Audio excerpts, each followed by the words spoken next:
There's a new report that just came out showing how bad earnings are for Uber drivers and Lyft drivers.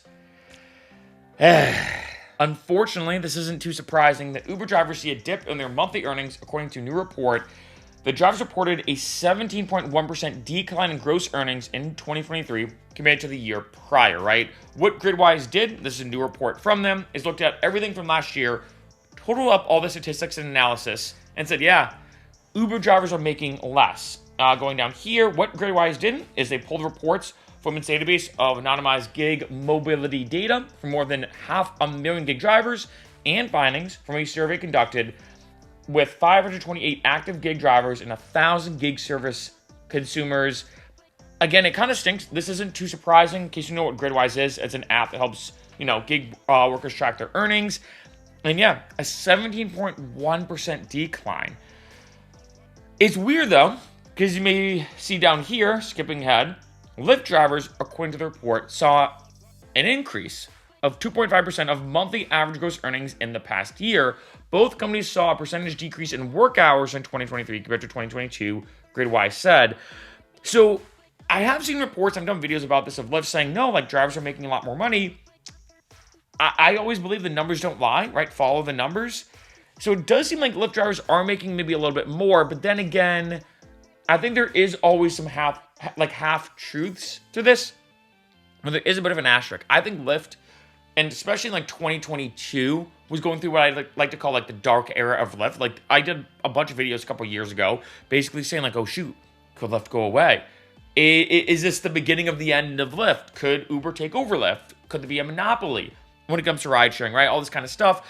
So I feel like saying that drivers made more in 2023 compared to 2022 when it comes to Lyft specifically makes logical sense and is true on paper, but it doesn't account for the hidden variable and the full story that I think in 2022, Lyft was just not good. And because of David Reisher coming about, I'm a huge fan of him and what he's been doing, I think that's the reason why, but it's tough to say, right?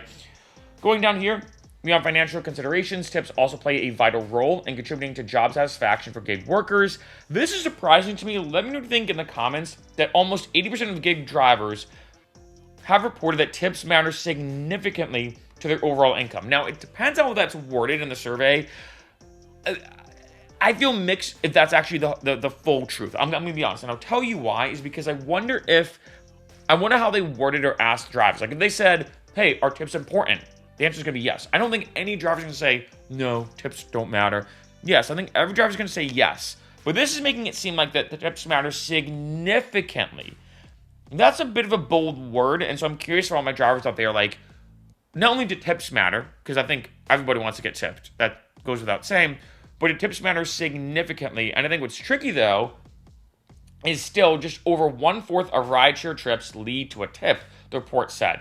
According to the Gridwise data, rideshare drivers derive only 10% of their income from tips. In comparison, more than half of food and grocery delivery drivers' income comes from customer tipping. There's two different things to this, being honest. Technically three, but I think now in this day and age, two. One, back in the day, and I said this before in other videos, they discouraged tipping. Not actually to make it cheaper, but because Uber and Lyft wanted to be a cashless transaction. Cashless transaction. Let me chug some water. Have some cotton mouth.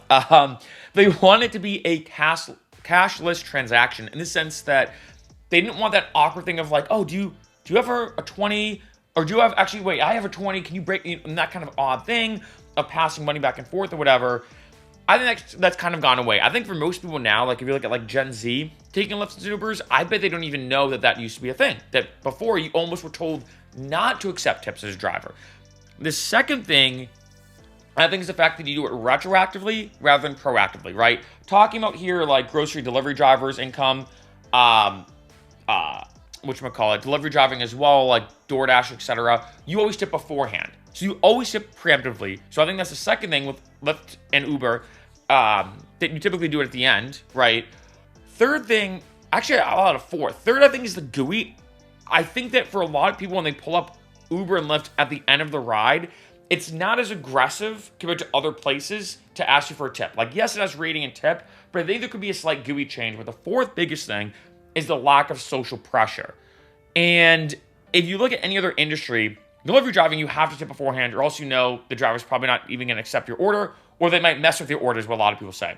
Another thing is bartending. If you order a drink at a bar and they give you your thing, you have to tip. Same thing with a restaurant, right? There's an aggressive amount of social pressure in order for you to tip. This is good and bad. For example, we've probably all been there recently, where you get, I don't know, a coffee at a place, or you get, I don't know, whatever, and the person says, okay, it's just going to ask you a couple questions. And they flip that iPad or tablet around, and it gives you tip options, and you're like, what the?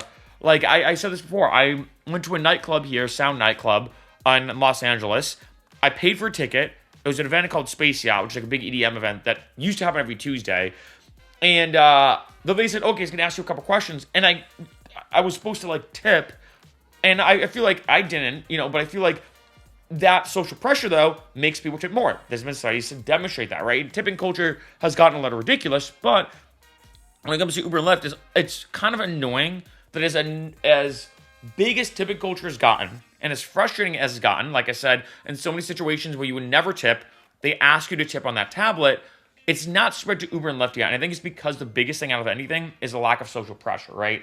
Part of that issue could be transparency, where customer dollars go. I feel mixed about this, but it says right here that 75% of gig service consumers surveyed said gig companies should provide more detailed information on how tips contribute to a driver's earnings. I don't know, because every single time that I've seen the GUI on both Uber and Lyft, it says drivers keep 100% of their tips. I think this is a bit of a cop-out, at least to me. I may be wrong. And it says here nearly 63% believe that a clearer understanding of this would positively influence their tipping behavior. I don't know. Now, granted, obviously I'm a former Uber and Lyft driver. I know the culture. I do a bunch of videos, right? I know a lot about what's going on. So, of course, to me, maybe to you, you're like, oh, of course you tip your Uber and Lyft driver. And also, of course, they get 100% of your tips. I guess I could maybe see that maybe it's a bit more vague to some people. Like, with a restaurant, everyone knows the waiter or waitress keeps the tips, or the bartender does. Or if you get a haircut, right? Or if you get a massage, right? Like, most people know that, but maybe it's tough to say, right? But interesting here, going down here, that all this comes as Uber and Lyft specifically have continued their path to recovery from COVID-19. Uber experienced a 66% jump in trips from January of 2022 to the end of 2023. Lyft saw a 52% rise in completed trips in that same period, according to the report. Now, it's kind of unfortunate, being honest, and I hate to say this, this isn't too surprising, right? I mean, we know that earnings have been down a lot. And there's a bunch of contributing factors, Like I said, one, just in general, for whatever reason, Uber and Lyft are paying their drivers less. In addition, things like inflation, you have to pay more money for expenses and everything. In addition, I mean, the list goes on and on. There's too many drivers on the road, making it harder to get those rides. Uber and Lyft taking out a bigger cut. I mean, the list goes on and on. And we know, but at least it's kind of nice, or maybe not nice, depending on how you look at it, that at least now we have a study or confirmation that based off the numbers, and I believe numbers don't lie, yes, drivers are making less. With Uber, 17.1% decrease. I think it could be more. It is tough to say. It is also tough to say how they did the exact specifics and the aggressive back end. But yeah, Uber drivers are making less. Lyft is tough to say. Like I said, I think there is a bit of an asterisk on Lyft where I think 2022 was so bad that it's like, okay, yeah, like it's almost like how could you get worse than 2022, in my opinion, when it comes to Lyft. So of course, 2023 is going to actually look better, but that is not the full story still. I think there's a lot of ways, obviously, there's a lot of ways to improve it, but I think we have a long way to go for things to get better for drivers, just in general. And the biggest thing is the pay. Let's be honest. I think when it comes to all these videos, when I talk about the pros and the cons and all these other things going on in the ride-sharing world, the biggest one is the pay. Because people want to know, if I go out and drive, one, if I'm doing it part-time, am I going to get paid enough? Is it worth it? But then two, if you drive full-time and you're relying on that Uber and Lyft income, because it is variable, that can make it worse, right? It's not like a salary job where you're making $60K a year. It's a consistent paycheck. You know exactly what you're going to make. That's it. With Uber and Lyft, you don't know. And like I said, I've gotten a bunch of comments on this channel. People saying, yeah, Mark, I used to make $100 in 4 hours. Now it takes me 7 or 8 hours to make that same $100. it depends on the location. There's a lot of factors. It's just tough. I think I don't know.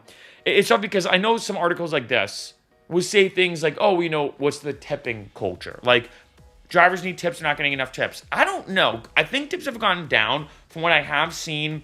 I think because during COVID, people were like, oh, we're going to tip our drivers because they're an essential worker. And I do consider rideshare drivers, I don't know if this is an unpopular opinion or not, but I do consider Uber drivers and Lyft drivers, I do consider it a necessary job. Like an essential worker, right? And it could be tipping like this article kind of pointed to, but I don't know. I think it's tough because I'm not saying there's not a lot to say about this, but it's just one of those unfortunate things where when I do videos like this, I don't want to become a broken record of saying, yeah, Uber and Lyft are paying less. They're not paying as much as they used to. They're not paying any more, and I don't know when they will be. And it's tough because I don't want to make each video a broken record. I have gotten some comments of people saying, hey, man, you kind of say the same thing in every video. And there's some truth to that, I'll be honest. Sometimes you do tackle things in different ways. But also, it's also because it's tough because I see articles like this, and I want to cover it because obviously this is a new study that just came out. But at the same time, it's like, there's a certain point, I think, especially for me, where I don't want to make every video being like, yeah, you're getting paid less. Drivers know this.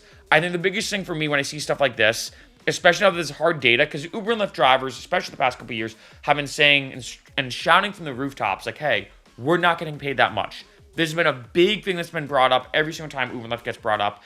And maybe this is at least a confirmation to show Uber and Lyft, like, hey, there's actually a legitimate claim to what they're saying.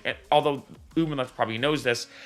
So the big question for me is, how will this change in the future, and will it change? Will drivers continue to just get paid less and less? And this report will just be yet another report among many for years to come of Uber drivers making less. I don't think so. I feel like at some point the pendulum has to swing the other way in some way, shape, or form. I don't know.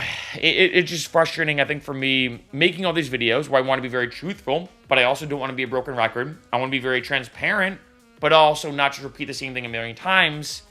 That, I don't know, just yet another kind of instance to demonstrate Uber drivers and Lyft drivers are not making as much as they used to. I know, and it stinks to say that things are just still not getting better.